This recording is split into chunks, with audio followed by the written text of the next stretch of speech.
The ecological crisis is the greatest crisis in human history. And we have to remember it refers to a lot more than just climate change or global heating. It includes lots of other things, such as an extinction event, the fact that so many plant and animal species are disappearing, toxic pollutants in the air, in the earth, in the sea, in our bodies, loss of topsoil, loss of forests, trees, and so forth. What does Buddhism have to offer? Buddhist teachings, Buddhist practices that can help us understand and respond to this challenge. I'm reminded of a Zen story from ancient China where a student asked Master Unman, what's the fruit of a lifetime of practice? What is it that we learn, in other words, from our meditation? And Unman replied simply, responding appropriately. A wonderful, wonderful response, reminding us that our path isn't about, focusing on ignoring and transcending this world, going somewhere better, but in fact enabling us to respond more appropriately to whatever the situation may be, helping us overcome our delusive sense of separation so that we are fully embodied, fully engaged in the world. But nonetheless, how do we respond appropriately to such an extraordinary challenge, to a world that in some ways seems to be self-destructing? What does Buddhism offer here? And one answer is maybe nothing, remembering that the Buddha himself lived in a very different time and place, Iron Age India, maybe 2,400 years ago. For him, and indeed for all of the Asian Buddhist traditions, none of them has anything very specific to say about our ecological crisis, because of course that's not something they had to deal with. Every Buddhist culture had its own issues, its own problems, but the kind of problem we have today is not one of them that they faced. Nonetheless, there are really important implications built into Buddhist teachings that we can develop, that we can tease out. For example, I think maybe the most important is the whole notion of the bodhisattva path that is so important in Mahayana Buddhism, right? The fact that one wants to become awakened not simply for one's own sake, but to help others. And something else that I find fascinating in Buddhism is the parallel between what Buddhism has always had to say about our individual predicament, right? And it really comes down, so much you can say it really at the core of our dukkha, of our dissatisfaction, our frustration, our suffering, is the delusion of separation, right? And can't we see that it's really the same problem with the ecological crisis? That in fact, at the core of the ecological crisis is in fact this sense of separation that we as a species, as a now global civilization, we feel separate from the earth. But what I do want to talk about today, what I want to focus on is the bodhisattva path, or what I sometimes call the new bodhisattva path, because I think we need to understand it a little bit differently today. And sometimes we can call it the Ecosattva path insofar as the challenge is applying the bodhisattva path to the kind of ecological situation that we find ourselves in today, right? And what I'd like to do this evening is talk about three aspects of that path. The first aspect is the idea that bodhisattvas have a double practice. That is to say, they continue to work on their own personal practice on their own individual transformation, continuing their meditation or whatever visualizations, whatever their practice may be. But at the same time, they realize that that's not sufficient, that it's important to also be engaged in the world, to be helping other people. And it's not simply that you have two practices that go well together. They're really like two sides of the same coin. That I would even say that these two practices depend. They require each other if either of them is going to be as successful as we need them to be.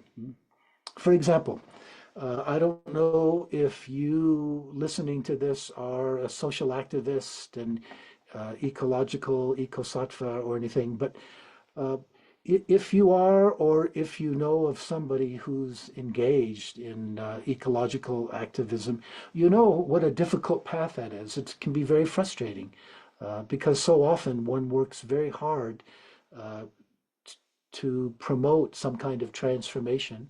And often we fail, we're not successful. And sometimes it's very difficult to avoid not only feelings of frustration, but kind of exhaustion, giving up, wondering what the hell, what's the point of it all. Um, and so, how important it can be, if you think about it, how important it can be to ground one's activism in some kind of contemplative practice that can help us to provide a kind of stability that we can return to when we feel frustrated, and that'll replenish our activism, our batteries, as it were. Um, but it also works the other way around. If you think about our own individual practice, and this question, does it need to be engaged in the world? I remember when I myself started my Zen practice, this was, goodness, a long time ago in Hawaii, early 70s. I was living in the Maui Zendo, and it was an interesting time. Small group, not Japanese in style, but very intense. Frankly, most of us at that time were hippies, light long hair, many of us long beards, but we were very serious about the practice. We sat hard, we meditated hard, and it wasn't unusual to have experiences, what in our Zen tradition is called kensho, or now we say openings. You could also say moments of insight, moments of letting go, moments of non-duality. Those weren't so difficult in some ways. Uh, they certainly weren't rare, but what I think many of us soon realized is that more difficult, more challenging was to actually integrate those insights into how we actually live day to day, right? It's one thing to have a momentary or a very brief experience like that. It's something else to actually um, uh, integrate that into how we actually relate to other people. Um, hmm. I'm remembering the story here of Milarepa, and I wonder if there's a kind of a myth here that sometimes causes problems for us. Uh, right, Milarepa was right one of the great yogis of Tibet, in some ways considered maybe the greatest. He apparently walled himself up in a cave and practiced, meditated very, very hard for years and years. According to the story, his skin turned green from eating nettles. And supposedly he went all the way to Buddhahood in one lifetime. Um, wow. Uh, Interesting story. Is it actually true?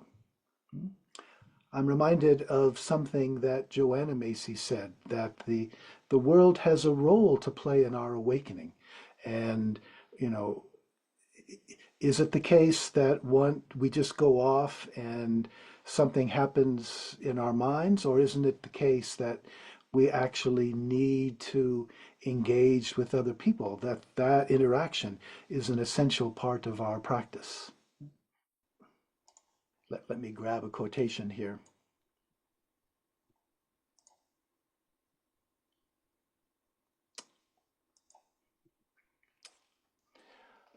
The Czech writer Franz Kafka said in a letter once, you can hold back from the sufferings of the world.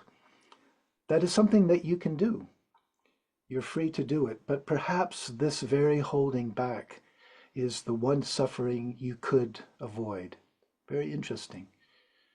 Holding back from the sufferings of the world is a suffering for us. Why?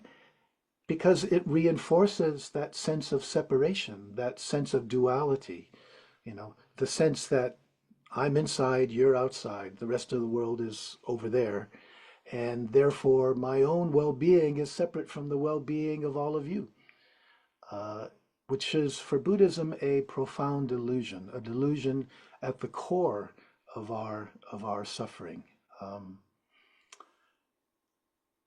This reminds me of maybe my all-time favorite quotation by not a Buddhist, but Neo-Vedantin, Nisargadatta in India. He said, when I look inside and see that I am nothing, that is wisdom. When I look outside and see that I am everything, that is love. Between these two, my life flows. Beautiful.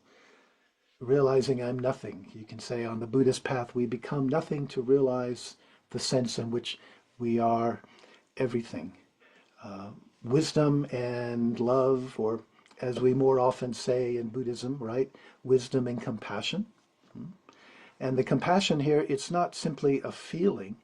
It's a way of living. It's a way of engaging in the world. But nonetheless, we have these deep-rooted habits. And as I said before, just because we have some insight, it doesn't make us less, it doesn't in itself transform us. Our deep-rooted habits need to be changed. And how do we do that? Well, we do that by creating new habits, habits that engage us, that take us out there into the world, that bring us out of our shell of deluded separate self into the world, right? Joanna Macy liked to say that, how did she put it? It's my experience that the world itself has a role to play in our awakening. Its very brokenness and need call to us, summoning us to walk out of the prison of self-concern.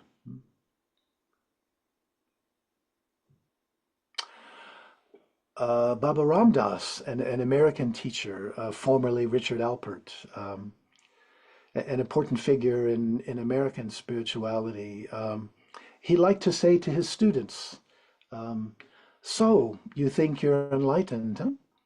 Well, go spend the holidays with your family. You'll find out soon enough, right, where it is that we're still stuck. He also talked about our practice as a two-sided sword, right?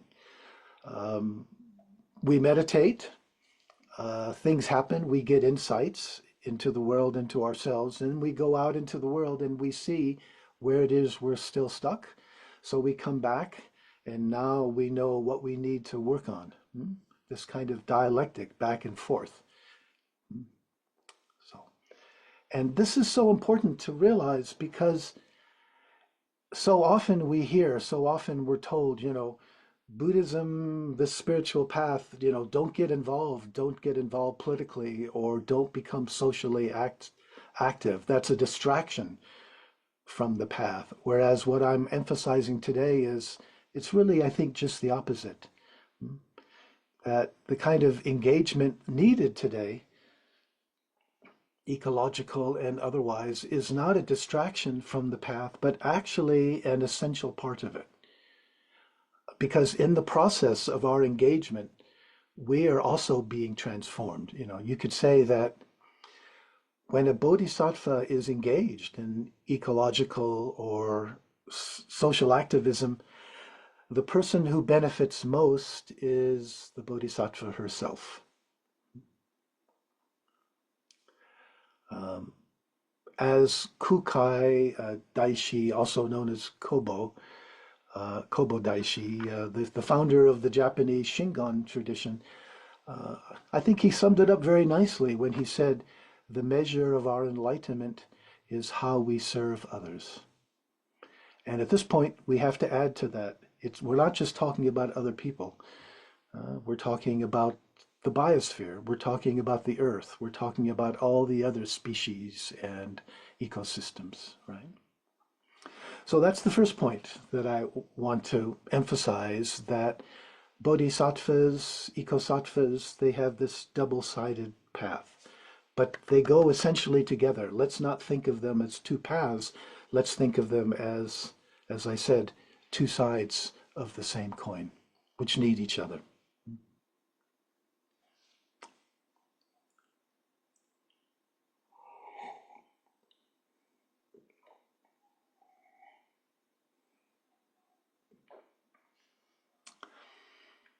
Point number two. I sometimes talk about not just the bodhisattva path, but the new bodhisattva path, because frankly, I think today, in some ways, we have a better understanding of the problem of dukkha than people did in the time of the Buddha, right? Dukkha, of course, it's the word we translate into English as suffering, but we have to understand it in the broadest sense. Not just physical and mental pain, but more profoundly dissatisfaction, frustration, dis-ease, the fact that our lives never seem to be going quite as well as we would like them to. The Buddha himself said that the only thing he taught was dukkha and how to end it. And in fact, the Four Noble Truths, which are normally used to summarize early Buddhism, right? They're all about dukkha, the cause of dukkha, the end of dukkha, and how to end dukkha, the Eightfold Path. But the way that dukkha has been usually understood in Asia is, I think, somewhat problematical. It's important to realize that early Buddhism, in order to survive, wanted royal support. It wanted the support, or at least the toleration, of the kings and emperors who ruled that place. And so Buddhism had to be a little careful there. And I think that may well be why the focus in Buddhism has traditionally been on the individual causes of individual dukkha. For example, if you think about karma, right? The idea that the suffering I have today is because of things I did in the past, not only this lifetime, but previous lifetimes. And therefore, if I'm born poor or disabled in some way, don't blame anybody else. It must be my own fault, right? I once heard actually a Buddhist teacher, a Tibetan teacher who I otherwise won't name, who said, oh, what terrible karma all of those Jews in Nazi Europe must have had to be born in that place at that time.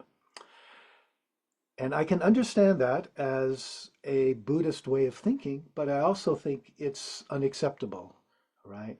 I really think we shouldn't be blaming the victim in that way. I think we know too much now about social forces, about how even really good people can get caught up in social movements, uh, in something like the development of fascism, or today we might talk about what's going on in Ukraine or Gaza. And simply saying it's always comes down that it's your own fault if something is wrong with your own karma. I I think it's important to outgrow that. And if we had more time, I would offer a talk on karma that I think explains how, frankly, it's often been misunderstood. Um, but even then, if we look at the attitude of the Buddha, it suggests to me, and it's sometimes been argued by some Buddhist scholars, that the Buddha himself was a lot more progressive than the organization that developed after he died.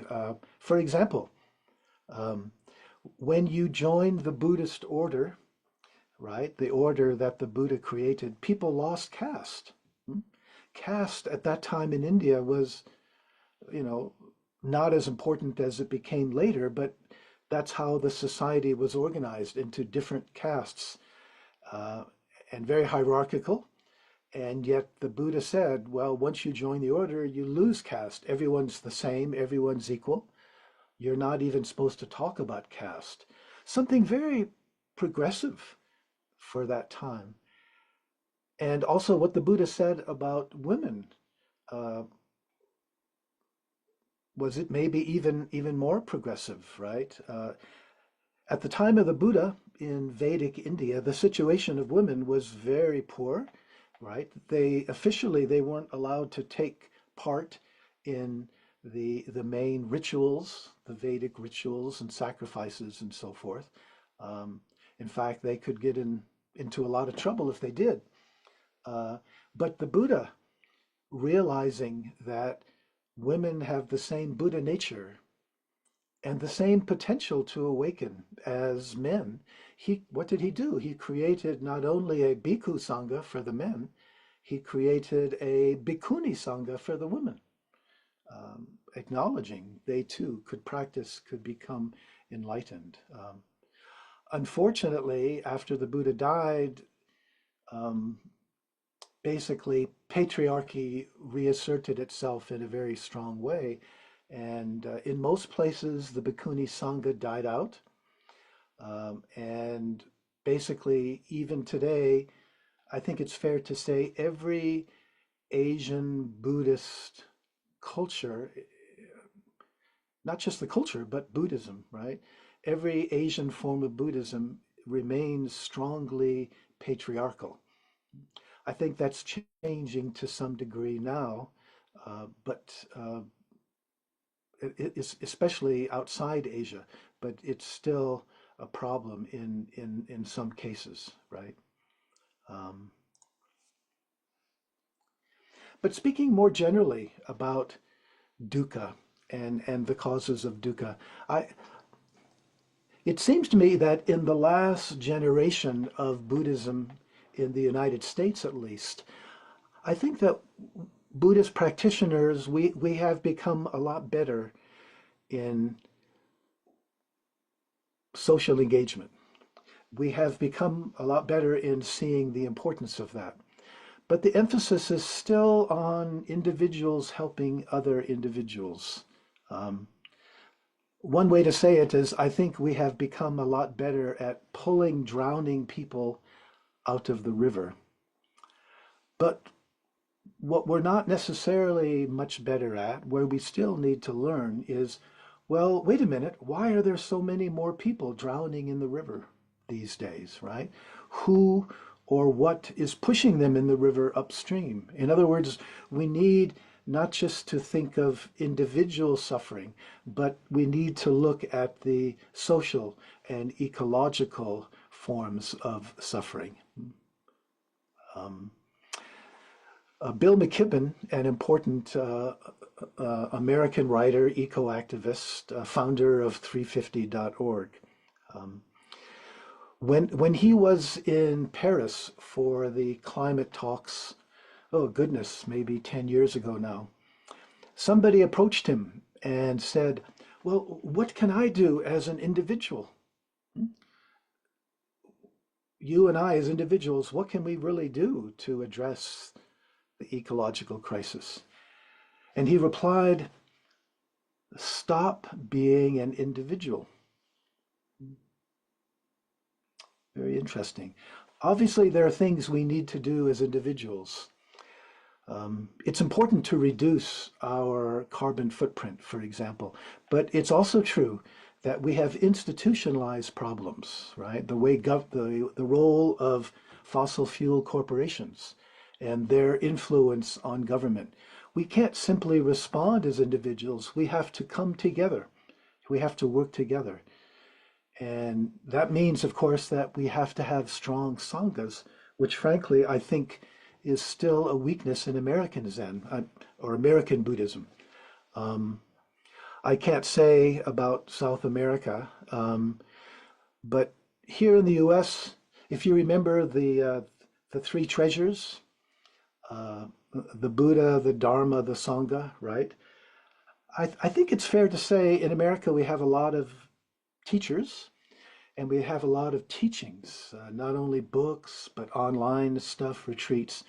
Where we often are not very strong yet is with Sangha, because in Western Buddhism, the ordained Sangha, the monks and the nuns, the bhikkhu and the bhikkhuni, that's not basically the main thing going on in Western or Buddhism outside Asia. It's more lay people. My guess is that everyone or almost everyone listening to this talk, we are lay people. And the problem there, of course, with families and jobs and many responsibilities, it's inevitably our attention is divided. And so this is something we have to look at very seriously and ask what it is that we might do to create stronger sanghas of people that uh, feel a stronger sense of connection and spiritual fellowship. You know, it was the Buddha himself in the Pali Canon. The Buddha himself said that spiritual friendship is, uh, in a way, the most important aspect of the spiritual path. We need each other. We need each other's support. And sometimes that doesn't happen, I notice, especially if we just come together for a retreat, maybe several days retreat. We find time to do that. We come together and we're silent together. No one is talking except maybe a bit with the teacher.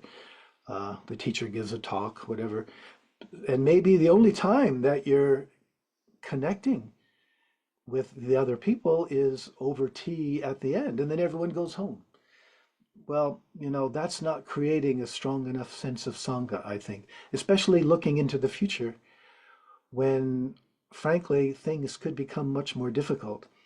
And it may well be the most important thing for helping us deal with the difficult future is how connected we are, how much others have our back, as we say in English, uh, how much we are part of a loving community where we are there for each other. We're willing to do what we can for each other. So that's the second point. I think a bigger, broader sense of dukkha. If, as the Buddha said, he taught dukkha and how to end it, we have to look very seriously at these institutional forms of dukkha.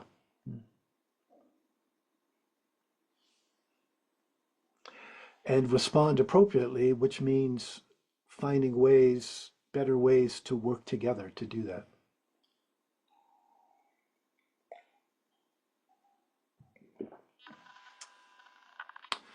My third and final point that the bodhisattva path, the ecosattva path, it doesn't tell us what to do, but it tells us a lot about how to do it.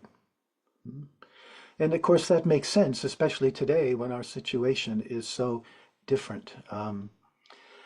There's a big literature in Asian Buddhism, especially East Asian Buddhism, about the bodhisattva path.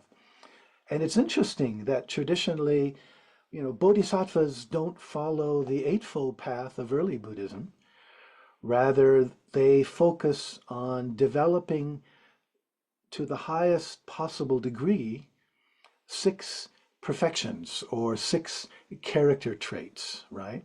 The emphasis here is on, see if I can remember them, um, generosity, moral behavior, uh, patience, persistence, some kind of contemplative practice, and finally, prajnaparamita, non-dual wisdom, insight, awakening. Um, Now, there's a huge literature about them, as I said, and so people who are interested, they can go refer to that. What I would like to refer to, though, I want to end by talking about what I think is the single most important distinctive aspect of spiritual activism for Buddhists. I want to emphasize one aspect, one attitude that is really important for us to develop, which is to say that bodhisattvas, ecosattvas, act without attachment to the results of what they do. They act without attachment. You know, something that's easy to misunderstand.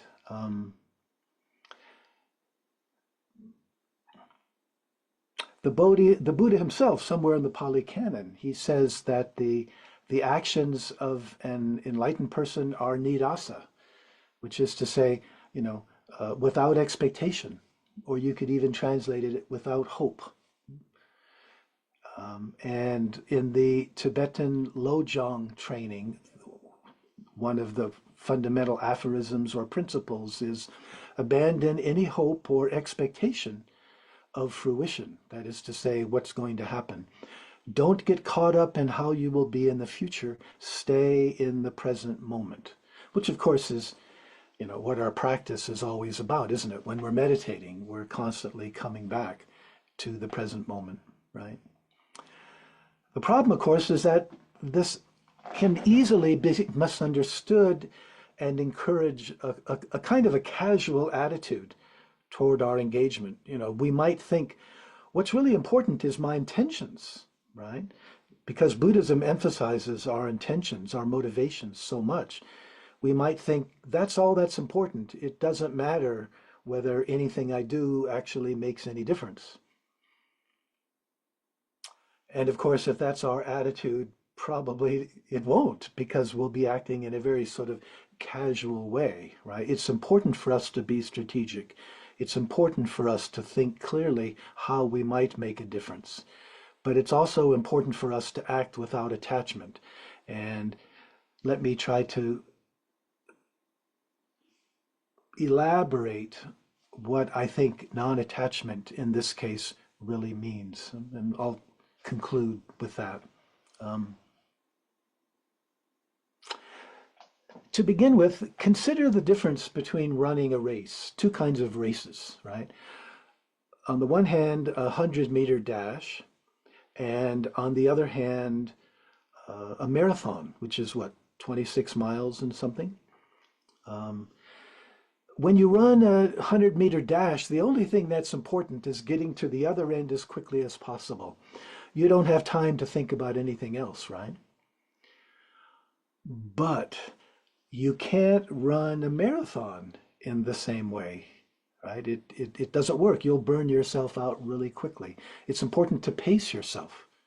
Uh, it's important that you run in the right direction, but if you're running in the right direction, you don't have to worry about getting there. You will sooner or later get there. What's important is to focus on here and now, to be right here, just now. In Japanese, the term tada, just this. And even in Buddhism, we have the term tathagata, the one who just comes, the one who just goes, right? It's another name for the Buddha, who's just right here, right? Always just fully right here. So just this step, just this step, just this step, right? As I said, if you're running in the right direction, you'll get there.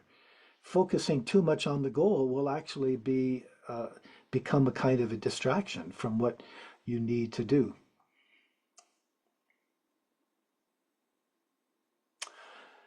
But of course, there's a lot more to say about non-attachment.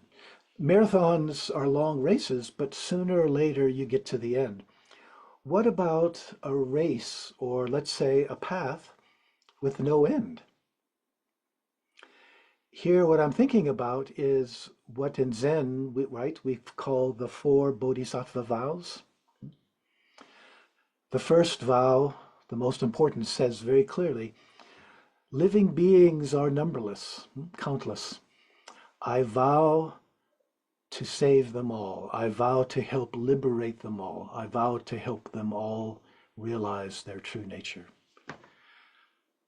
Interesting contradiction, right?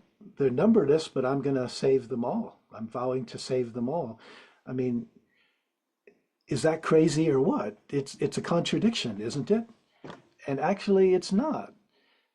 The point is not so much getting to the goal as reorienting the direction and the meaning of our lives away from our usual kind of self-preoccupation. What's in it for me? Myself is the center of the universe. Shifting that to, well, wow, I'm not separate from other people. I'm not separate from the rest of the world or the biosphere. What can I do to make this a better place for all of us, right? So the fact that the vow cannot be fulfilled, it's not a problem. That's the whole point of it. It's a new way of being in the world, a new basic orientation. And no matter what happens, you could say we don't get discouraged or not for long, right? So we try to help somebody. We try to help a situation. If we're successful, great. But we don't say, okay, well, I'm done. Well, no, I'm not done. I'm never done. There's always more that needs to be done, right? And likewise, maybe I try to do something and it doesn't work out. So what? So I try again in a different way. Or maybe I realize that's not the important way to approach the problem right now. Um, but it's not as though, one's responsibility is over. And it's not as though this is a kind of a burden, right? It's easy to understand it as, oh my goodness, I've no rest here, right? It's really just the opposite, that once we wake up and realize our true non-dual nature, that we're not separate from others, this is naturally the way that we want to live, right? Instead of preoccupation with, you know, myself, it's, oh, you know, I'm part of all this. I'm a manifestation of all of this. What does that mean? How do I want to live? What do I want to do with my life? You could say that this is the way we naturally want to live. It becomes our passion as well as our joy. But there's a third and a final point about this non-attachment to results that I want to end on here, which in some ways you can say it's the most important, right? And I think we need to acknowledge how difficult our situation today is. In some ways, with the election of people like Donald Trump, we can say the world is going backwards. We don't know how things are going to work out. Some ecologists, some scientists are very concerned. It may well be that we are very close to tipping points, or maybe we've even passed tipping points. And maybe even civilization as we know it is doomed, it's going to fall apart. Maybe even our own species become extinct. We don't know. We just don't know what's going to happen in terms of when we look around us and actually pay attention. We just don't know. We just don't know. We just don't know. Does that ring a bell for anybody? Right? In Zen, we talk about don't know mind, and it's a very important part of our practice. Right? Some of you may be familiar with the Zen Peacemakers, an international organization, socially engaged. And they have these, three fundamental principles. The first one is acknowledging don't know mind. And the second one, if I can remember right, is, becoming aware of the suffering and joys in the world. And thirdly, responding appropriately to those sufferings and joys. Bearing witness to those sufferings and joys. But the idea of don't know mind, it's not ignorance in the usual sense, but it's more kind of a spaciousness of that, we're not so identified so completely with one way of understanding what's happening. We still do the best we can according to our understanding of the situation. But there's also kind of openness or flexibility of mind. We're ready to change our focus as the situation or our understanding of the situation changes, right? So you could say not knowing isn't a fixed position, but it's a kind of more open-minded way of engaging with the world. Right. One of my teachers in Hawaii, Robert Aiken, liked to say that our task is not to clear up the mystery, but to make the mystery clear, right? And I love that way of putting it, right? Our spiritual path isn't about, oh, now I understand everything about how the world is working and so forth. No, it's more opening up to an essential mystery, a fundamental mystery where, in a profound sense, it's not as though we completely or ever fully understand what's going on. A world that's changing whether or not we notice it. So we don't grasp this, we kind of open up to it. And that's how we end up manifesting something greater than our egos, right? So you could say this way of understanding don't know mind, it's not debilitating. It's empowering. It liberates us from dogmatism. We do the best we can in response to the best we know. And I think this has really important implications for certain types of dualistic thinking about the future. For example, optimism and pessimism, right? Should we be optimistic about the future? Should we be pessimistic? My favorite definition of a pessimist is someone who has to live with an optimist, right? There's that. It's a great example of dualistic thinking, how the one way of thinking depends on the other, and they can switch back and forth between them. But again, both of them are taking us out of the present. And Joanna Macy said something very similar about hope, right? Let me quote. She said, because hope, by the way, is hope and fear or even hope and despair, that too is another kind of dualistic thinking about the future. She says, I find that assuring people there's hope, including myself, is not all that useful. In Buddhism, there's no word for hope. That's interesting. She's right. I'm not aware of any Buddhist text, any Buddhist teaching that talks about, much less recommends, hope, right? Very different from, say, Christianity. You remember Paul, in one of his letters, I think the Corinthians, St. Paul says, he talks about faith, hope, and charity. But in Buddhism, there's no role for hope. Joanna goes on. Hope would be viewed as a distraction from what's at hand. It takes us out of the present moment and into conjecture. I think all we can really affirm is where we want to put our attention. We have a choice. Do we want to give up and surrender to what's happening? Or do we want to engage, join those working for a livable future? Joanna, actually, the irony here, of course, is that she has a book called Active Hope.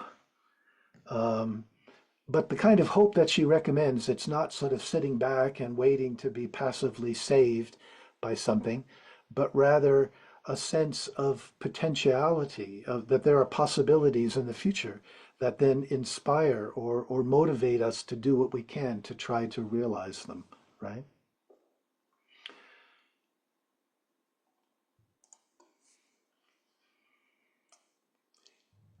One of my favorite American writers, Wendell Berry, said, "We don't have the right to ask whether we are going to be successful or not. The only question we have the right to ask is, what's the right thing to do? What does this earth require of us if we want to continue to live on it?" Right? So instead of, optimism, pessimism, hope, despair, what I think what we need to emphasize more is love, right? Um, I came across a quotation by somebody called Martin Soul Reader. Um, I'm not sure who he is, but he put it very well. He said, "The world does not want to be saved. It wants to be loved. That's how you save it," right? If we love the world, and remember Nisargadatta, loving as the other side of realizing our non-separation. If we love the world, we're naturally going to want to do what we can, even though we don't know whether it'll make any difference, right? And along with the love, I think two important ways love shows itself are gratitude, cultivating gratitude as a spiritual practice. I think a very important part of our spiritual practice, but also grief. Grief. Grief, you can say, well, in downtown London, I once came across a little memorial to the victims of 9/11. And the only thing it said is, grief is the price we pay for love. Grief is the price we pay for love. And grief is very different from despair, right? Despair, that's a head trip about the future. Grief is feeling our love now for something that has passed away. And I think it's important for us to feel that. It's important for us not to repress it. Um, uh, in fact, I would say there's a positive function to grief in that grief can, when we remember our grief, it can really remind us what's important about the world, not to get caught up in hedonism or the things that aren't so important. What's really important? Huh? Our grief reminds us. It helps orient us, and I think inspires us to want to walk the bodhisattva or ecosattva path. All of this, I think, points to the deepest meaning of non-attachment to results, of what don't know mind means in this time of world crisis. And this kind of sums it all up for me, frankly. Today, our task is to do the very best that we can without knowing whether anything we do is going to make any difference whatsoever. Doing the best we can without knowing whether it'll actually help or not. Have we already passed turning points? Maybe things are doomed. We don't know. But it's okay that we don't know. We still have the intention, right? We would like our intentions to bear fruit. We'd like to make a difference. But ultimately, what we do for each other and for the earth, this is our gift. We have to think of this as our gift to the earth, right? And, as we know, a real gift is given freely without expectation of return. I mean, if you give a gift because you want something back, that's not really a gift, is it? Um, we don't know, we can't know if what we do is important, but it's important for us to do it, right? Of course, to be non-attached to the results of our efforts is to set the bar very high. And of course, maybe, I mean, in reality, it's very hard to be so unattached. But here's the important thing about our practice, right? Maybe I try really hard, it doesn't work, I feel very frustrated, okay. But then guess what? We have this wonderful practice or practices in Buddhism. We can return to our cushion. We can meditate. We can become aware of our attachment. We can let it go and we can feel the love again that motivates us to keep trying, to keep doing what we can. I don't think any of us, well, it seems to me maybe none of us can fully embody this bodhisattva attitude, but our job is not to be perfect, but to do the best that we can. Yeah. Let me end with a couple quotations. The first one is by Bill McKibben. Remember the founder of 350.org in Paris, right? He says, I think the meaning of life is to keep the remarkable game of being human going forward. In the past, it meant reproducing, right? Having kids, but now it means preserving the board on which we play the game of life. And since we're now setting that board on fire, our job is to put that fire out. That's the most important thing we can do because everything else depends upon it. The second quotation is by Tom Revitt Karnak, who I believe was he's connected with the UN. I don't know much about him, but I think he was one of the organizers of the Paris climate talks. This is what he said. You have the biggest opportunity in all of human history to live an incredibly meaningful life. The actions that you take because of the accident of the time of your birth, just when you happen to be born, they're of an order of magnitude. They're much more important compared to most people who've lived before. Because what you do is going to affect the future of life on Earth in 50, 500, and 500,000 years by what you do in the next couple of decades. So no one is asking for an easy life. Deep down, we're asking for a meaningful life.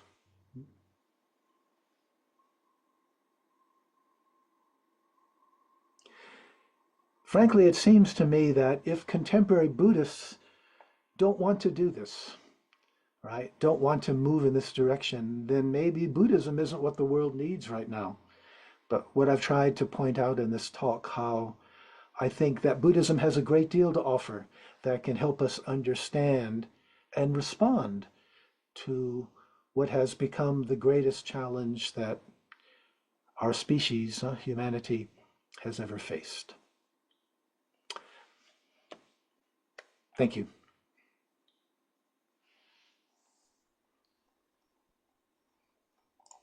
Thank you, David. Um, I wanna I wanna bring that last question that you mentioned.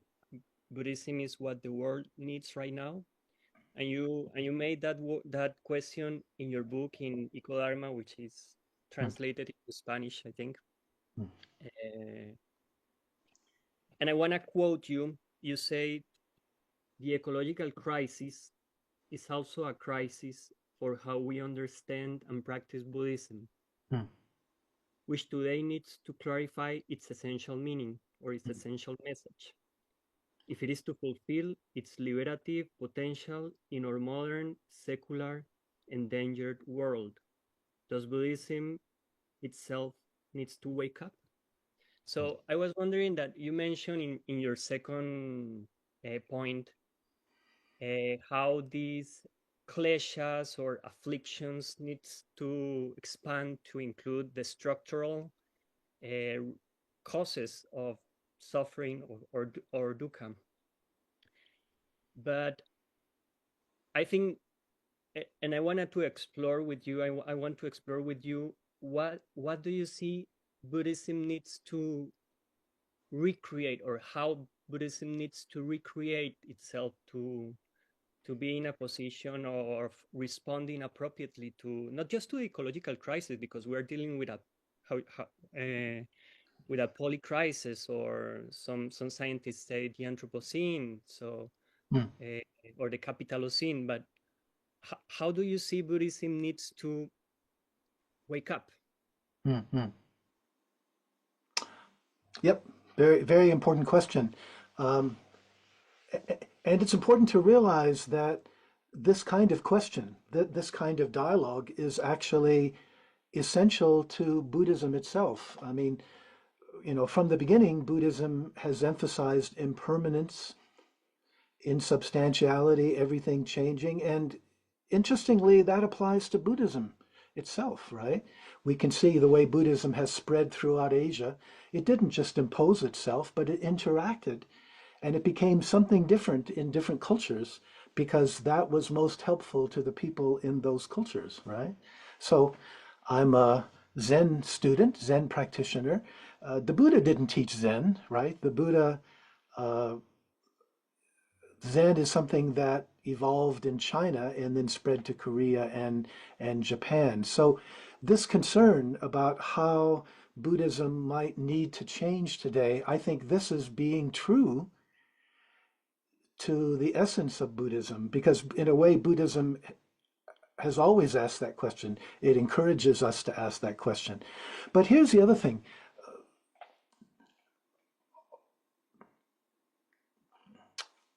All religions, including Buddhism, have emphasized, hmm, how to say it, so often the spiritual path is a result of fear of death and reassuring people that they don't really die. Um, and what this has encouraged is what I would call a cosmological dualism. That is to say that there's another reality, right? In Christianity, you can call it heaven. But for Buddhism, we talk about nirvana, but maybe it's not very clear what does nirvana really mean. In early Buddhism, the most important thing is not to be reborn, because this is the place of suffering and delusion and so forth. And so that way of understanding transcendence has encouraged us to devalue this world and focus on trying to attain some other reality. And one of the ways, maybe the essential way that I think Buddhism needs to wake up today is with a different understanding of transcendence. What we need to transcend is not this world, but our usual way of experiencing this world, that there are other ways to experience it. And in fact, this is what the greatest Buddhist philosopher Nagarjuna emphasized, right? He said, samsara and nirvana, uh, they're not two different realities, right? He said the koti, the place that's samsara, is not different from the place that is nirvana.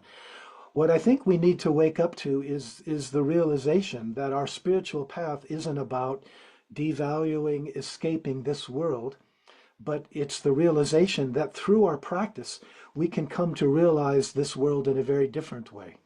We usually experience it dualistically. If David is here, Juan Pablo is there, my well-being is separate from yours, etc.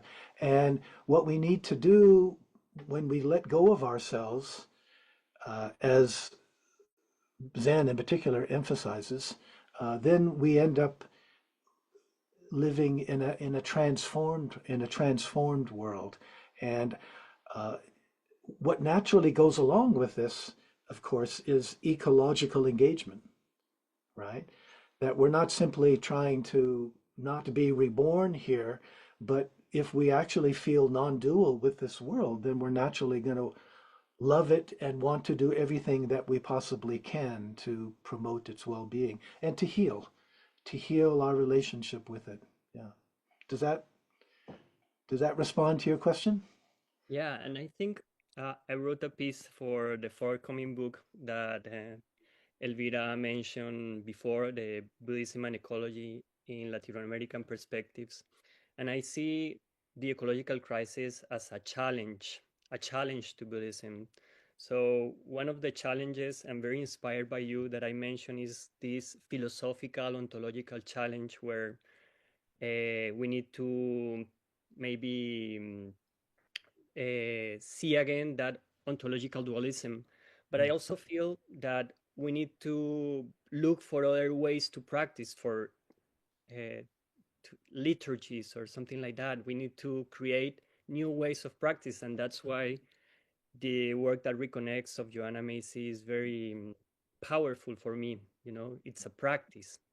Um, but I also see, as you were mentioning, the history, how important is to create new dialogues. And for example, what we try to do in Laboratorio of Ecobuddhism is to bring this conversation between Buddhist narratives or Buddhist philosophies, but also indigenous philosophies or indigenous cosmologies, because we feel that the dialogue between Buddhism and the Western, or whatever we want to call it, is very much centered into, for example, science or neuroscience, no? But there are other opportunities of dialogue between into this dialogue. So anyway, um, another thing I wanted to explore. You are involved in activism, right? With, I don't know if you're still part of Extinction Rebellion,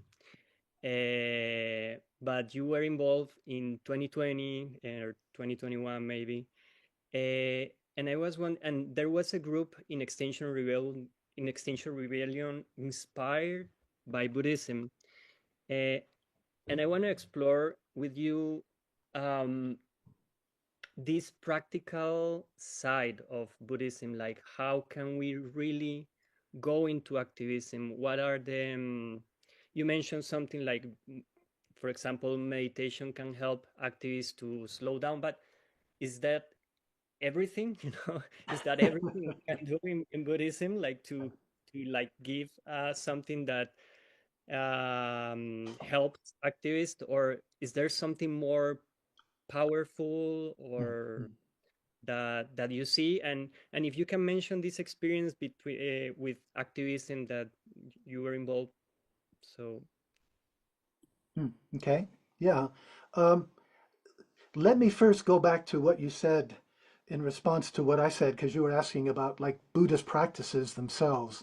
And I think it's important just to dwell on that for a moment, how uh, I think we do need new types of practice. That Zazen by itself, extremely important, but I think there's other things we can do that are going to help reconnect us with the natural world.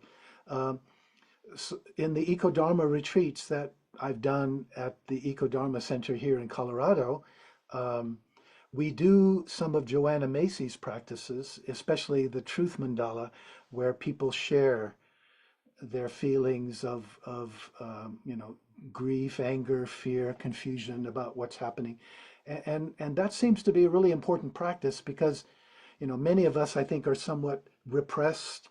We're sad, but we don't know what to do. And actually opening up and sharing what we're feeling can be a really important liberating process, right? Um, Another thing that we do during those retreats is solos that people go out by themselves. The Eco Dharma Center here in Colorado, it's adjacent to some national forests, so there's a lot of wilderness there. Uh, Not complete wilderness, but still pretty wild. And people can go off 2 days, 2 nights by themselves with just their sleeping bag and tent. And, as a way of opening up and reconnecting with the natural world, that and we encourage people not to have an agenda. It's like not just to plan to meditate, 2 hours in the morning, but okay, but also just be open to your environment, to your situation, and see what happens. And frankly, many people who attend our longer 10-day or 11-day retreats, they say that 2 days by themselves is the most powerful, the most transformative, that it comes at the end. but that it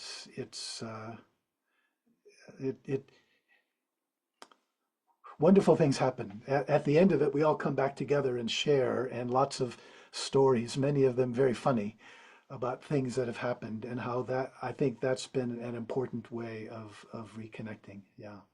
But anyway, getting back to your other point, what about actual engagement? I mean, um, because I wrote that book on eco dharma, people sometimes contact me and they ask, they say, "Yes, I want to be an ecosattva. What should I do?" Even though I think the book says pretty clearly that Buddhism doesn't tell us specifically what to do, right? But so we have all these different movements. So we have Extinction Rebellion, and now since then some new ones. Um, what I've started doing is, although I don't think Buddhism can give us specific answers about what we should do, what we can do, I think there are like Buddhist practices such as meditation or certain types of contemplations that can help us answer those questions for ourselves. So one thing I've started offering when people ask me, what to do, one thing I've started offering is three questions, three contemplations, three meditation, three koans, if you will, that we can use to help us answer those questions for ourselves, right? Um, Number one, what do I have to offer? Taking into account everything about my situation, right? My age, my health, am I retired? Do I need money? Who am I responsible for? Da da da da. My networks, my training, my education, my background, everything. Taking into account everything about my situation now, what can I do? Maybe my time is very limited or not. The second question is follows from that, right? Given what I have to offer, what are the good possibilities for me, right? The ecological crisis, like the larger poly crisis, right? The poly in the sense of including political, economic, etc. All of that, I mean, there are so many things that need to be done.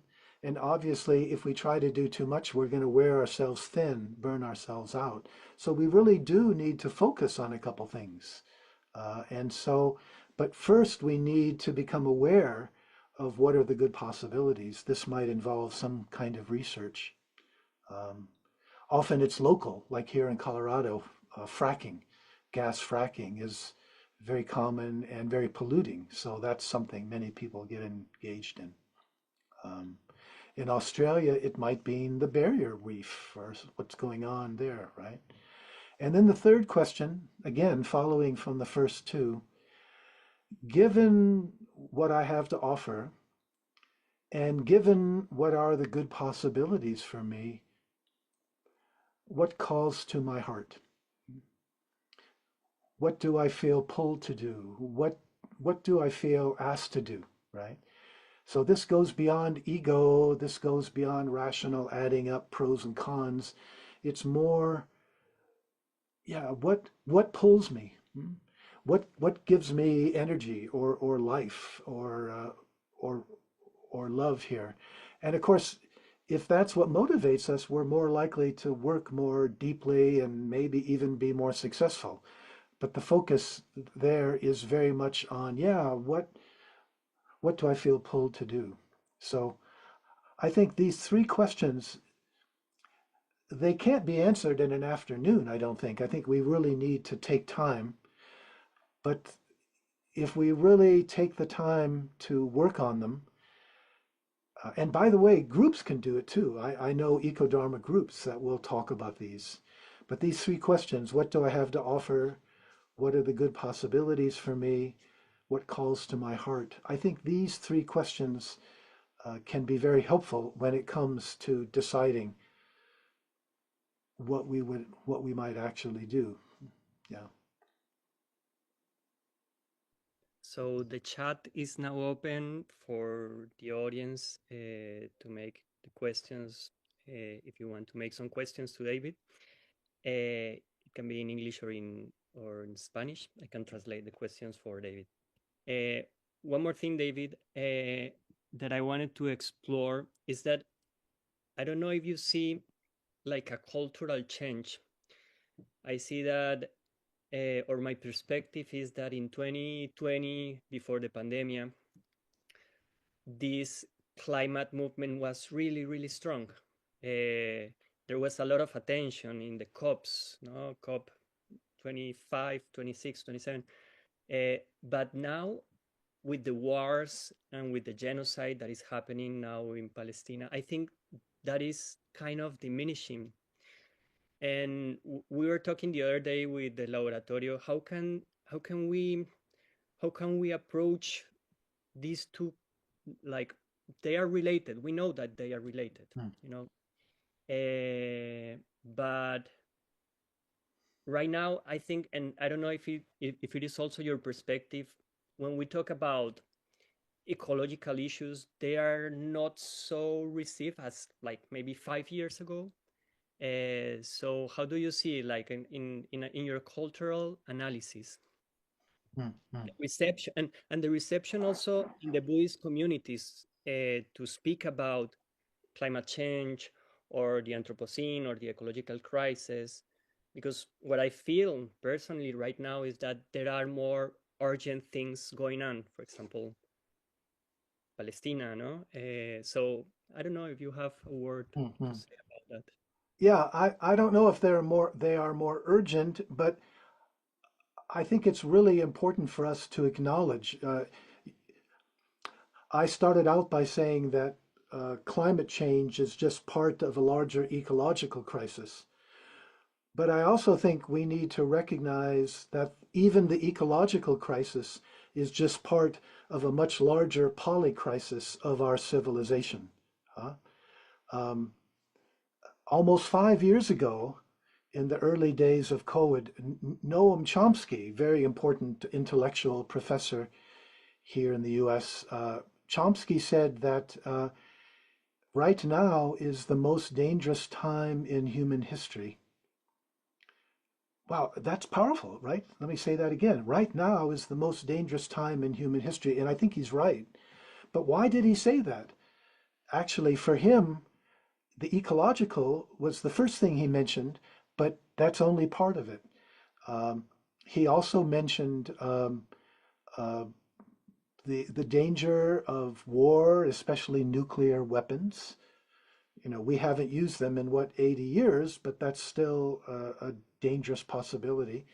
And he also mentioned the decline of democracy, the fact that in so many places around the world, um, democratic governments seem to be in decline. Well, I think the best example right now is obviously Trump, right? And here in the US.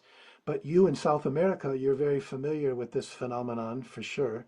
Um, and it's interesting. 5 years ago, Chomsky said this is the most dangerous time in human history. Well, since then, things have not gotten better. In fact, this was before Ukraine, before Gaza, before Trump, before January 6th, where he didn't, uh, um, where he tried to stop leaving office.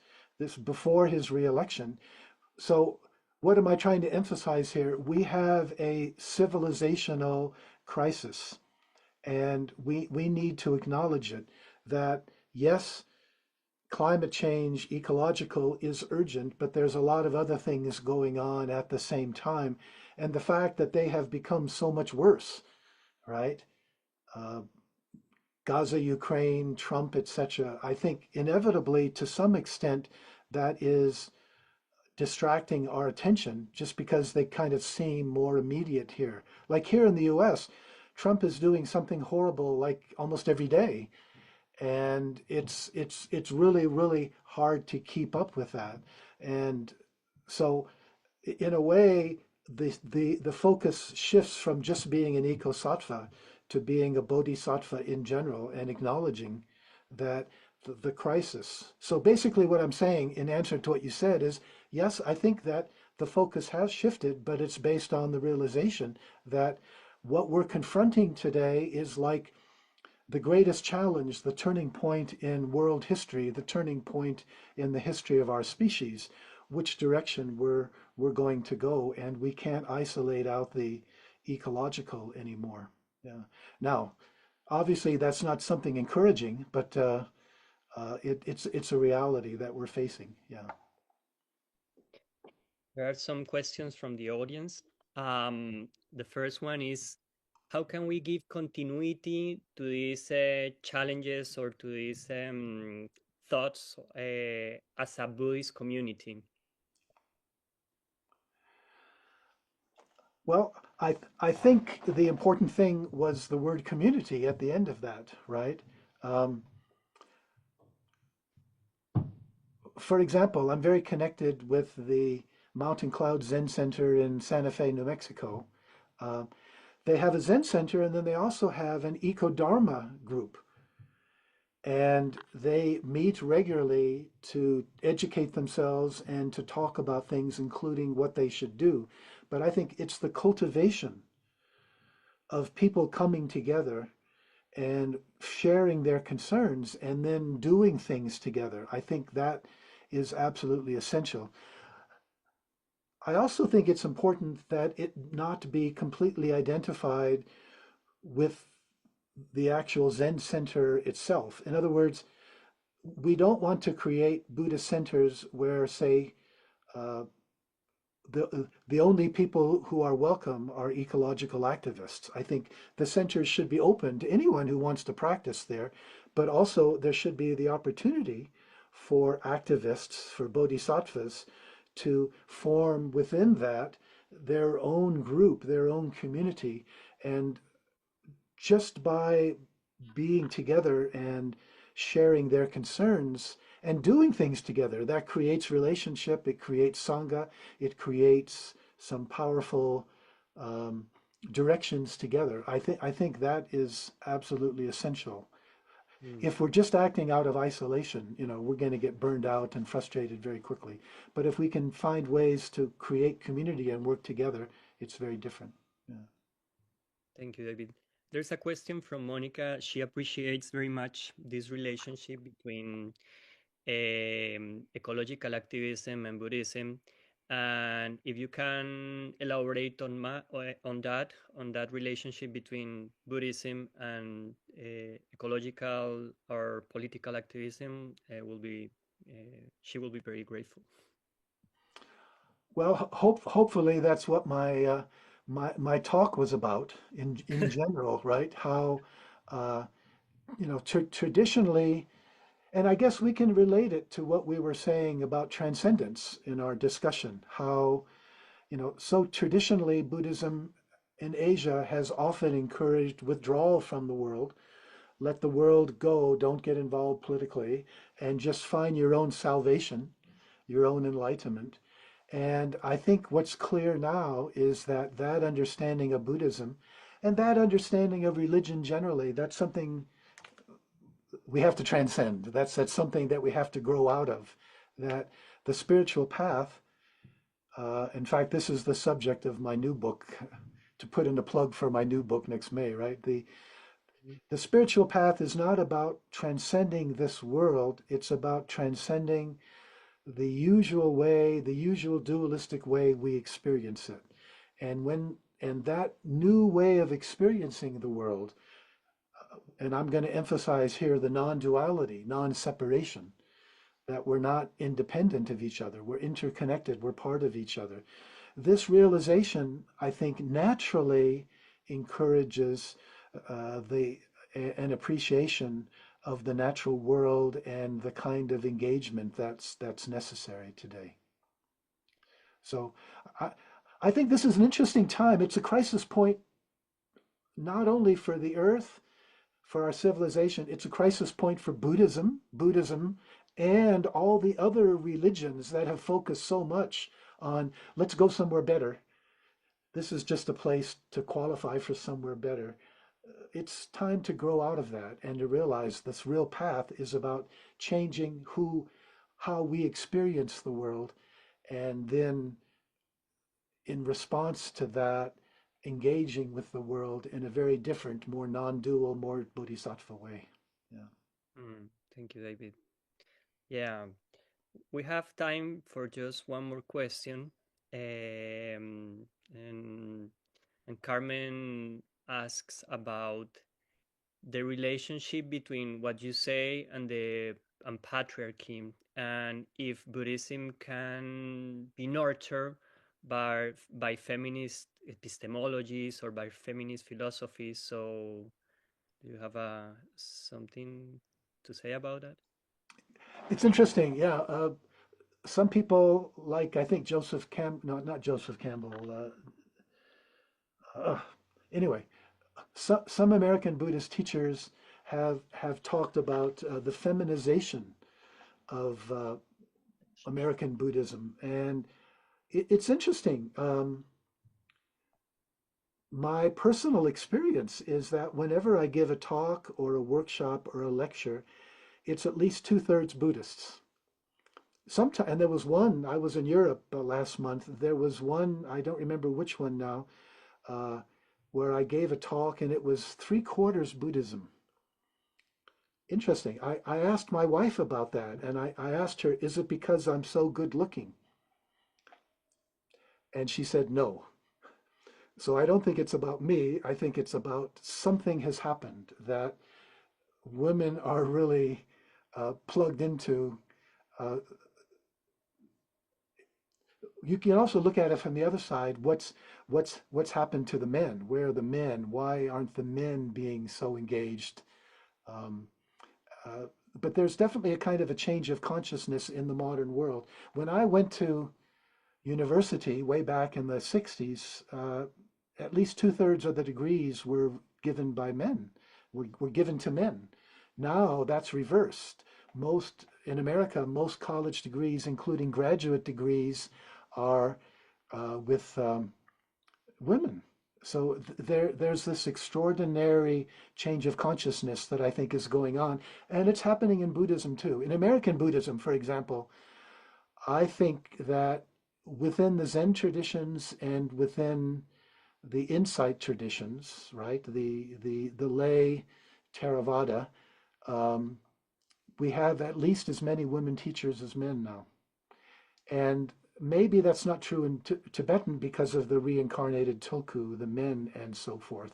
Uh, but so there's definitely something really powerful going on, and I think that plugs very nicely uh, the fact that so many women are interested, that so many women are getting deep into the practice, that so many women are becoming teachers. I think this is a really important and exciting development for the Dharma. Yeah. By the way, I should say, just in case anyone reinterpreted it, when I asked my wife whether it's because I'm so good looking, please understand that was meant to be my joke, which is certainly the way that she took it. So I just hope no one took it literally. I don't think of myself as being that good looking. So, So thank you, David. There's a couple of more questions, but we have to close now. Um, you have you have a meditation, a guided meditation or something on weekends or something like that, because maybe people can connect to you or ah, maybe okay.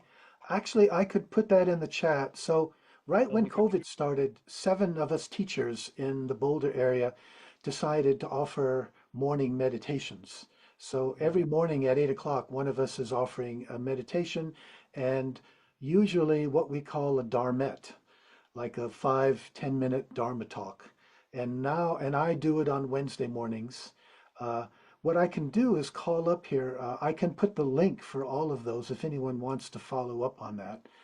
That'd be See great. if I've got it here. There were some questions about karma and other questions that Right. we Well, cannot. that reminds me of the other thing because on my website there's a great deal of material, including Okay. including uh, probably a couple video on karma, but also a couple articles. Yeah. Karma is very interesting, very profound, but also very easy to misunderstand, I think. What it really refers to, which is what Buddhism emphasized so much, is the idea of intentionality. What are our intentions? You know, it's about if I am motivated by greed, ill will, delusion, what Buddhism calls the three poisons, it's going to create problems for me as well as for others. But if I'm motivated by the opposite, generosity, loving kindness, wisdom, then it's good. Those intentions mean that I'm actually going to live in a different world. I will experience the world differently, right?